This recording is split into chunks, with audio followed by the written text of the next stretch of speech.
جو second list ہے جس میں پاکستان شامل ہے اس میں ریسٹرکشنز ہیں، لیکن ہر آدمی اس سے متاثر نہیں ہوگا. کون لوگ متاثر ہو سکتے ہیں اور کون نہیں ہو سکتے، اس کے بارے میں سرسری طور پہ جائزہ لے لیتے ہیں. دیکھیں ہر قسم کے لوگ یہاں پہ آتے ہیں.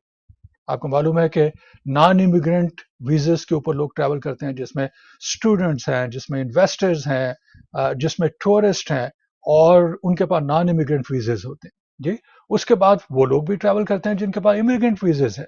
اس سے مراد یہ ہے کہ ان لوگوں کے پاکستان میں باقاعدہ انٹرویوز ہوئے ہیں، اور انٹرویوز ہونے کے بعد ان کو گرین کارڈ دیا جائے گا اور ان کو امیگرینٹ ویزا دے دیے جاتے ہیں. جس طرح سے ایک مثال دیتا ہوں کہ امریکن سٹیزن ہیں، انہوں نے بہن بھائیوں کے لیے اپلائی کیا. امریکن سٹیزنز ہیں، انہوں نے اپنی وائف کے لیے یا بچوں کے لیے اپلائی کیا ہوا ہے.